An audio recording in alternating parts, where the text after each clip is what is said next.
I'm Jenna. Hello, I'm Gloria. We are Worthy Wellness because we are worth it.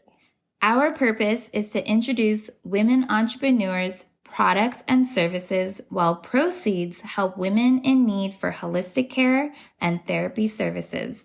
Welcome, ladies. Hello, everybody. This is Gloria with Worthy Wellness Podcast. And on today's episode for season 2, episode 4, we'll be interviewing Heather and also my co-host Jenna. And our topic for today is going to be on caregiving, as this has now become a national issue, or maybe should I say worldwide issue. We have more and more people that are having to caregive for our loved ones. And I think this is a really important topic that is really necessary in today's society. So I'm going to go ahead and introduce Heather. Disclaimer, Heather is my daughter-in-law. So just to let everybody know. And of course, my beautiful co-host, Jenna. Hello, Jenna. Hi. Hi, you guys ready to get the interview going here? Yes, thank you so much for having this idea and this topic. It's wonderful. Okay, great. Okay, so Heather, my dear, can you tell us a little bit about yourself, please? Hi, well, my name is Heather, and I'm in my early 40s. I am a mom of 3 children, ages 7, 5, and 3, and I am a homeschool mom too, and that takes on a lot of my time. And then I also caregive both my parents. So that's a little bit about me, and I'm also a yoga instructor. Great. And I'm going to ask you this very silly question. Okay. What do you like to do for fun when you have fun? I like anything creative, anything like singing, dancing, art, music. Those are all my outlets, definitely. I love that. And I can say that, again, not because she's my daughter-in-law, but she does have a beautiful voice, and we do karaoke. Well, she does. And then she's a great yoga instructor, and we have had her instruct our yoga classes when we do our workshops. So yeah. I'm very grateful to that. But today, really a serious topic here is caregiving, as I have observed Heather with caring for her parents. So I just want to talk to you a little bit about that, how that kind of started actually, that whole kind of journey that you have started on. Right. Yeah. Well, just to kind of go back a little bit, so my mom has post-polio syndrome. So she had polio when she was young, so she's been handicapped her whole life. So I think even as a child, there was like an awareness in the back of my mind to be a little bit more mindful of people that had handicaps. So it's something that's just been in my mindset growing up. And then I'd say the first time that I actually ventured into caregiving was actually for my dad. So I was probably in my early 20s. He had a very rare blood disorder, and he came home from the hospital, and I had to kind of help rehabilitate him back after that. And that was my first paradigm shift of like, oh wow, I'm not the child anymore. Like I'm kind of stepping into that parental caregiver role. Because at that time he was in the hospital for like 2 months, so I took care of him when he came home, but I also took care of my mom when he was gone. So that was my first glimpse. And then right after I married my husband, my grandmother, her health kind of deteriorated, and my mom needed help taking care of her. So I kind of stepped in and would check in on her.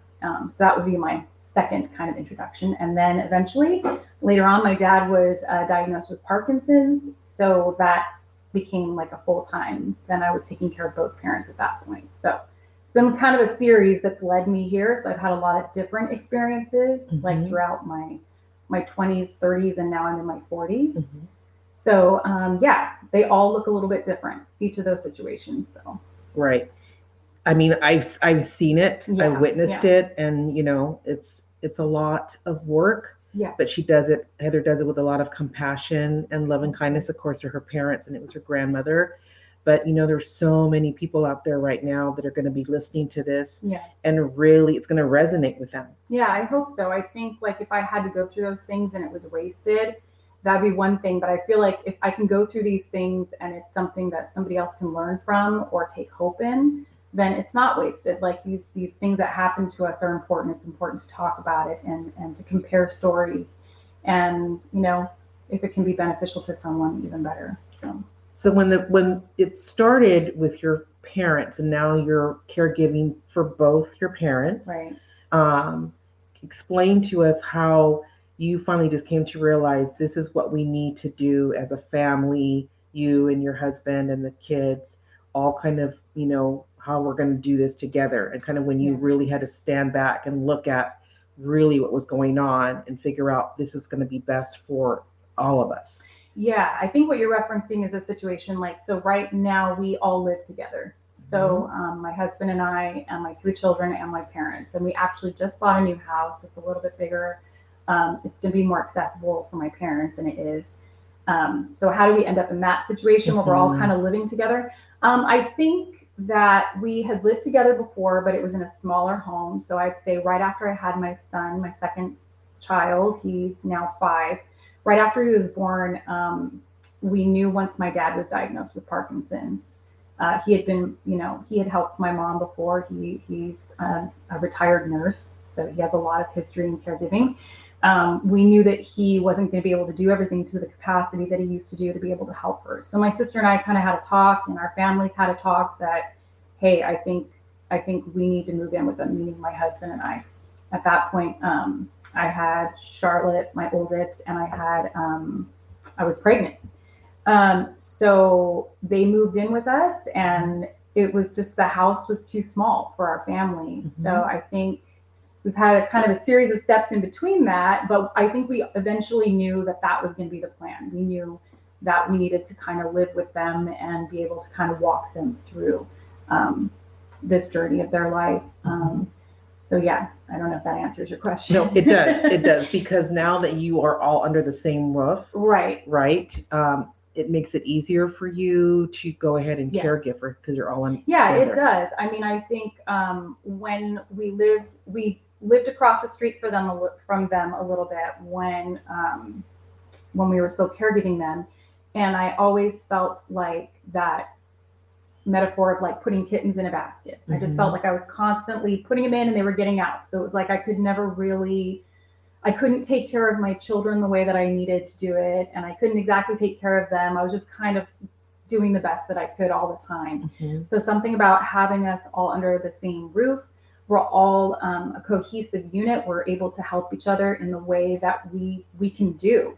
So just because they're handicapped, it doesn't mean, or my mom's handicapped and my dad has Parkinson's, it doesn't mean that there is no value to our family. Like obviously, like they help out. There's a lot of value, even in aging. And I think I want to encourage a lot of people with that. I think sometimes when we see a diagnosis, we're like, well, that's it. It's going to be all on me, right? To take care of them. When we're living together, we just kind of flow. Like my mom does the things that she can do, my dad does the things that he can do, and then I do the things that they can't do.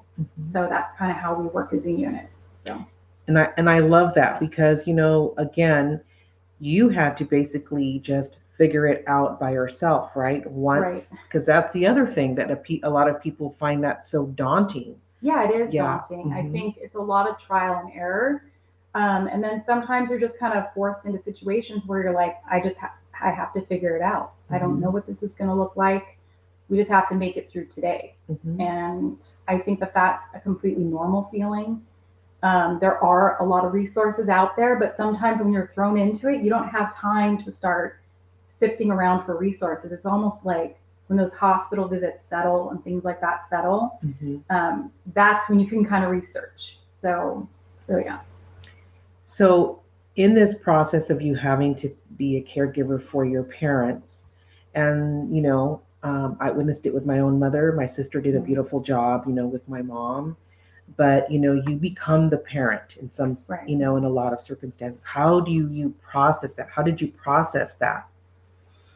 Well, I think I processed it differently with different situations. So like with my grandma, I was younger. I was a little less experienced in caregiving. I was a little less experienced in life. And how I approached her caregiving a lot of times was kind of like in a parental role, like, you kind of take on that role of like, you do what I say, we have to do these things, whether you want to or not. You need to take a shower, Right. I think coming at it now, it's more humility, Mhm. like trying to remember how they feel, Mhm. taking on, picking and choosing your battles. Mhm. There are some things that are not worth going down a path with them on, and then there's other ways that you can kind of like talk them through certain things. So I think compassion, like having more compassion and less like um, militant with their care. Like Right, you have right. to take your meds at this time. I mean, all those things are important, but you Mhm. can get so consumed with that you lose the compassion in their care. Right. And I saw that with my mom, and I see Yeah. that with you, with your folks, when Yeah. we're together, and that's, it's daunting, but you do it with a lot of grace and dignity, and you treat your parents with a lot of love and that same grace and dignity. Yeah. So in going through that process of having to do that and figuring that out, when is it that you were able to kind of just, if you were, that time where it's like you stepped back and said, okay, now what about me? Because I have a lot here on my plate. Yeah. I think having children changed me because they're reliant on me in a different way than my parents are, and they need me to be functioning at my best, and they need me to be healthy, and they need me to age in a good way, so that way I'm not unhealthy, and as they get older and I get older, they're having to do all these things for me as well. So I think that was my first realization, that I was like, wow, I have to change some things that I'm doing. This is not healthy for me, whatever it might be. Um, and so I really kind of took a couple steps back and said, okay, I think it's not selfish of me to do some things that I love to do, and to take care of myself in a different way. That's not selfish. But I think it is a common theme with caregivers to think that it is. So, Yeah, I agree with that. Yeah. I really agree with that. And so when you realize, because it's self-love, it's self-care, right. you have to do that. You can't really function in all that you do, or any of us, with an empty cup, Right. because you tip that cup over and nothing spills out, Right. Yeah. because it's empty. Yeah. So in realizing that, what was the first thing you thought of to do for your self-care? Because that's super important. Yeah, I think definitely I recommend a therapist. Like, I have a therapist that I work with that I've known for a long time, and she's been a wonderful asset. So I'm a huge advocate for that. Like, anybody that comes to me, I'm like, go see a therapist, talk to someone. It's someone to kind of help you sort through how you feel without being a part of your family. It's somebody outside your family. So I would recommend that. I started down the yoga path because I had done it in college. I was a dance major in college, so I knew how it made me feel when I was in college, just physically. And then revisiting it as an adult, there was all these benefits as far as meditation and just taking time to breathe. And I thought, wow, this is really beneficial. So when the pandemic hit, I was like, I'm going to take advantage of this. I'm going to go to yoga school. It's a bucket list item. What do I have to lose?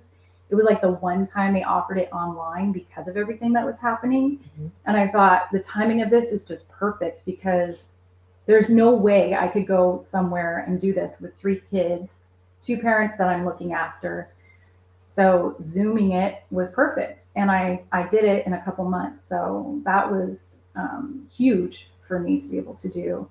So I'd recommend like yoga, or if a dance class or something that you enjoy doing outside of caregiving, definitely like take that on. So I think it's amazing, because we have to fill that cup back up. We have to get re-energize our mind, body, and soul, our spirit, right. so we can care for everyone else. Right. Yeah. And so I've been to many of your yoga classes, and you do a great job. Thank you. Yeah. So do you recommend, for those listeners that are looking at possibly having to be a caregiver now in the future, because it's, like I said, it's a very, very big issue that we are all facing. Yeah.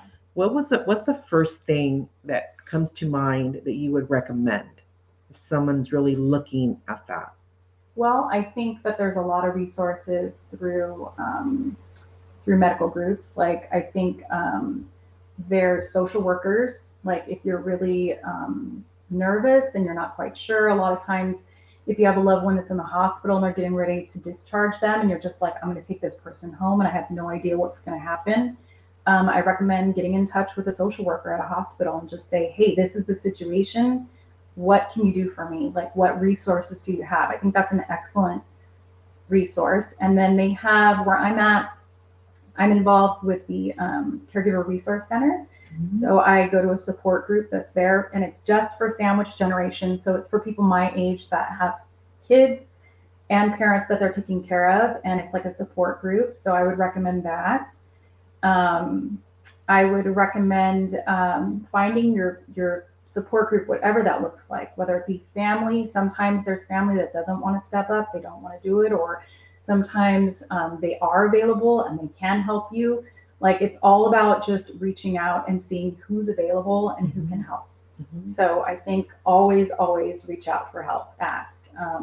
There's a lot of in-home care that's available. There's a lot of facilities too. Mm-hmm. So just looking into all those different options. So I love that. And, in that segue, I'm going to, ask Jenna because, she's also had to caregive for a loved one. Yeah.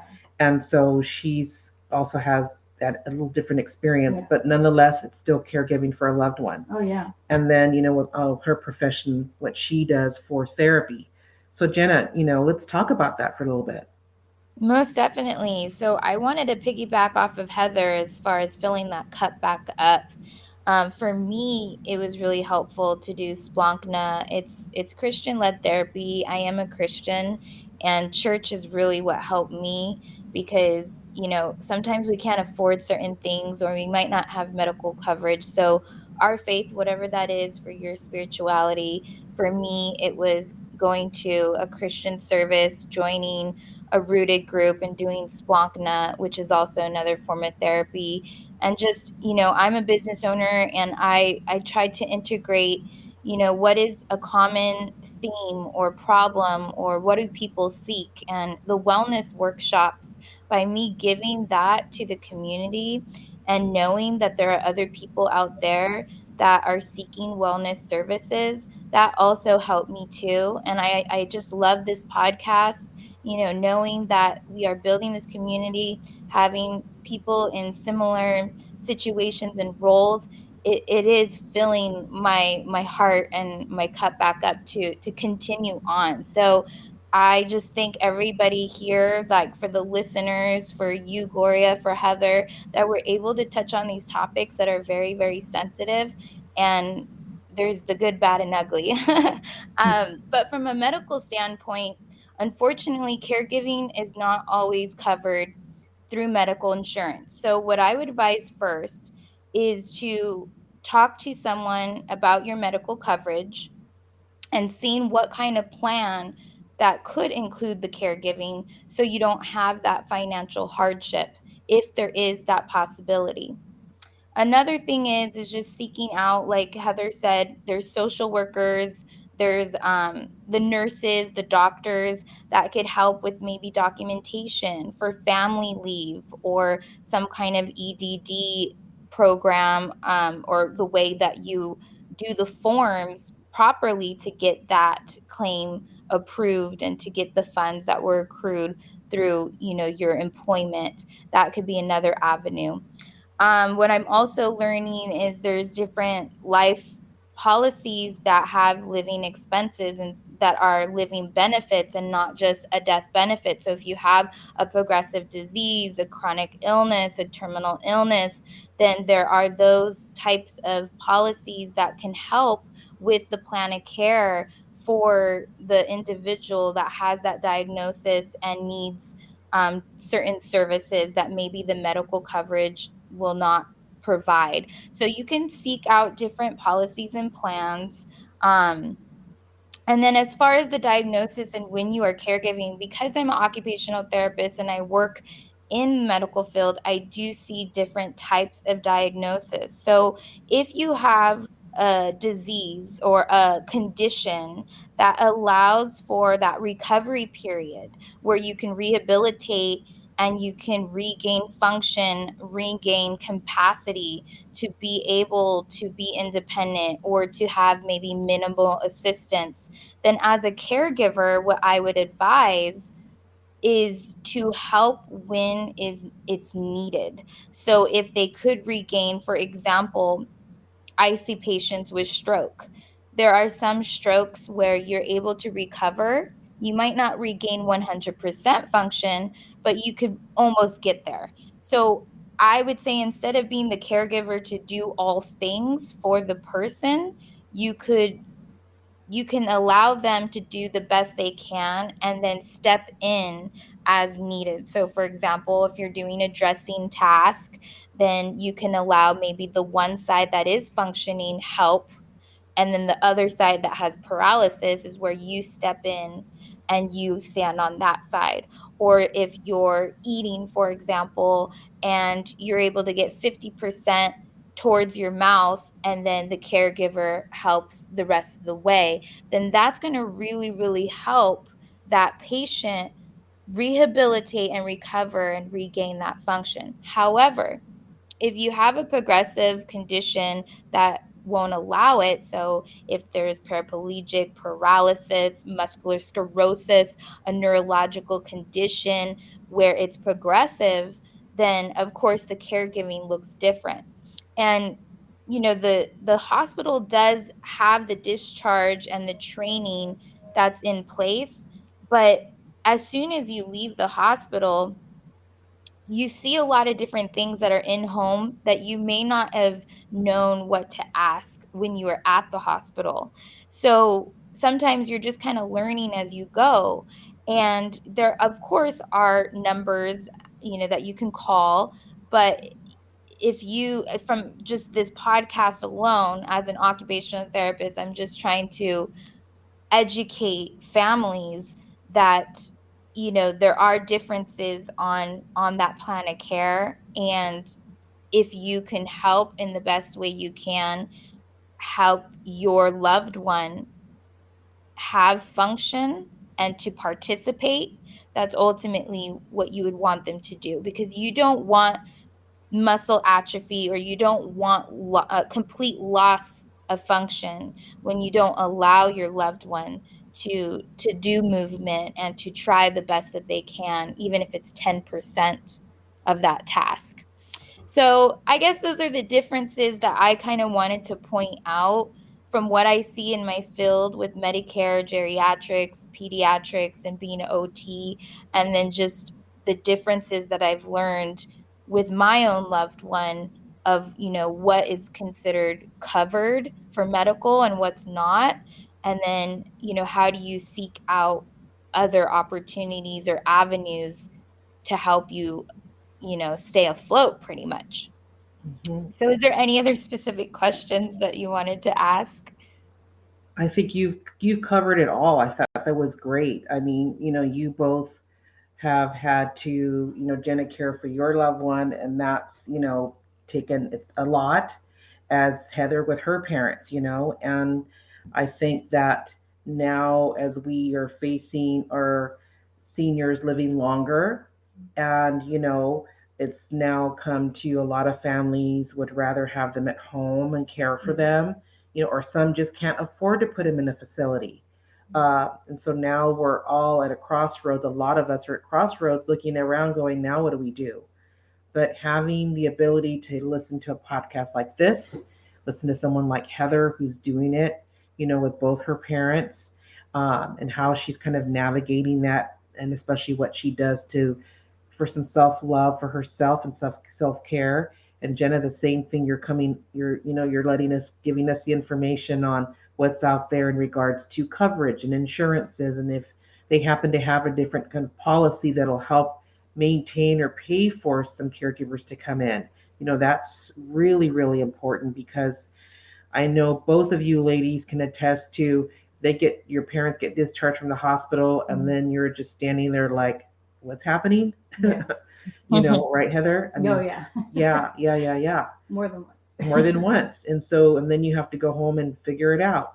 So I really think that that's really important, that we really point that out. I mean, Jenna, I know you had the same thing with your loved one. You get the plan of care, but then, like you said, you go home and that Right. kind of goes out the window sometimes.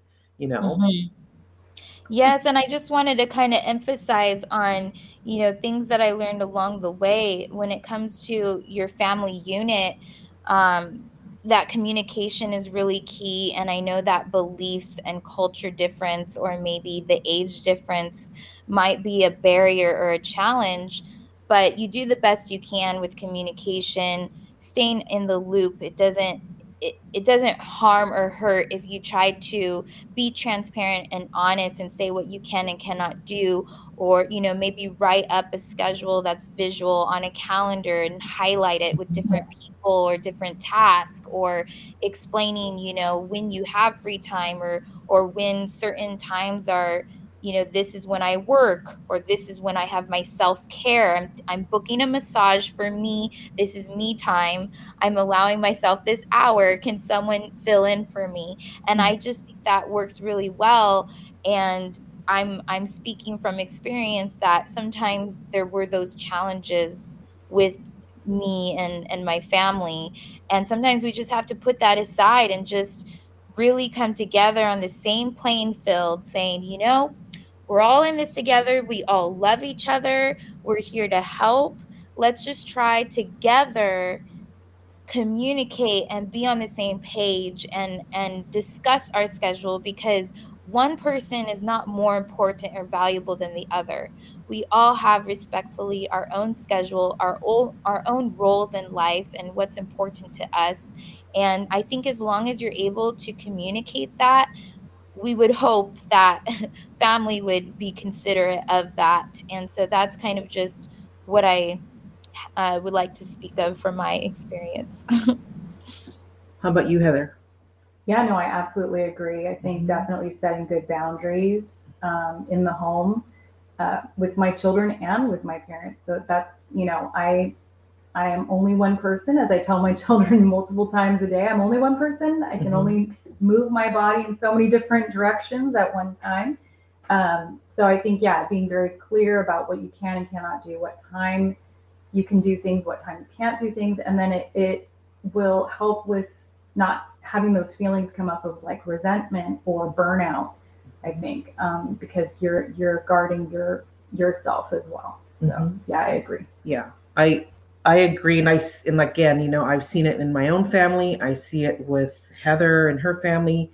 Everything, and everything has to be managed, and you have to do it as as a team. It takes a village to raise a child. Well, now we're needing villages to help raise, or take care of family members and parents and grandparents, aunts, uncles, and um, I think the one thing that I noticed on my side of my family is that sometimes my loved one didn't want to ask for help.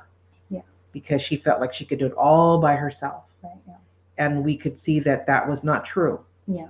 So, once we kind of let her know it's okay to ask for help and we're here, then it went a little bit easier. Yeah. So, did you have that? Oh yeah. Yeah. I mean, I still struggle with that. It's not a one-time thing. Yeah. I think we dole out tasks to people and then we slowly take them back because maybe we want them done the way that we would do them, or maybe mom and dad like it this way and you do it that way, and that's not exactly how they like it.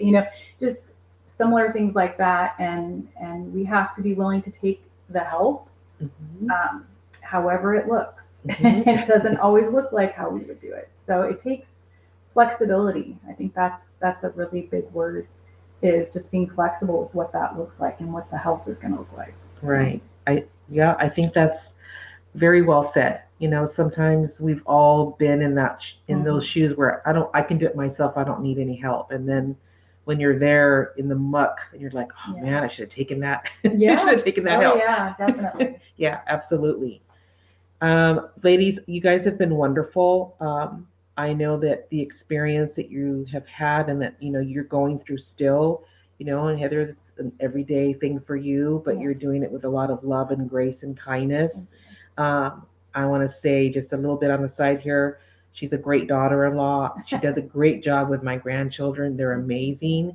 And the other thing that I have to say on this is that it's really lovely to see that my grandchildren are being raised in a generational home with their grandparents, and they're getting to see that, and that's I think that's beautiful. I think that's wonderful. They're being able to see all of that.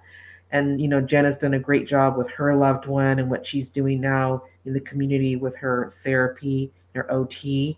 We are all God's children, and we're all here to take care and help each other. And that's what this is all about. So, Heather, if somebody wants to reach out to you to talk to you about, support group, or have any ideas or anything like that, how can people reach out to you? I'm on Instagram, so Yoga Mama Heather. You can reach me on there. You can just message me, or I post a lot of things about kind of my yoga, but I also post about my life. So feel free to follow, and hopefully get some inspiration and feel uplifted. Okay, and that's yoga, YOGA, Mama, MOMMA, Heather, HEATHER, and that's on Instagram. And Jenna, how can people reach you if they need to reach out to you? Well, I wanted to say thank you as well, Heather, because you did an amazing job teaching yoga for the wellness workshop. And I just wanted to let everyone know that I was able to experience it firsthand. And it was a wonderful experience for me to even, watch it and to be, in the back and just soaking up all that amazing energy and that healing that goes on. And so thank you again for that. And for caregiving or any advocacy or questions on therapy, or just the process on, maybe the diagnosis and rehabilitation, that might be a question you may have, you can look at All Care Anywhere for my Instagram, or you can also call 800. I should know my number by now.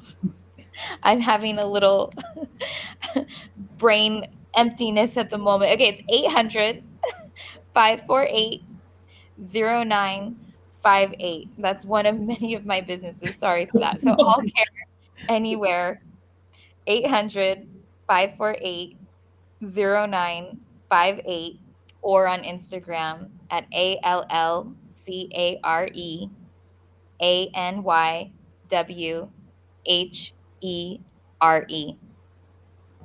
Wonderful. This has been such a great topic that we are talking about today. I love that we're just talking and we're just sitting here having a cup of tea and we're having a good time. Thank you again, ladies, for coming on today, for allowing me to interview you. I know there's going to be a lot of people that this is going to resonate with. Heather, of course, I think you're amazing. I love you. And Jenna, I think you're amazing, and I love you. And thank you, ladies, so much. Thank you, listeners. And thank you again. Everyone have a blessed day today. Love you. Have a blessed day. Thank you. Bye. Bye. If you're also a woman entrepreneur to support our cause and would like to be considered on this podcast, please reach out to us. We would love to connect. We see you. We want to connect, empower, and inspire others. So please call or text or even fax 949-793-8781. Or our Instagram is Worthy Wellness Inc., like INC. Hope to hear from you, and thank you for listening.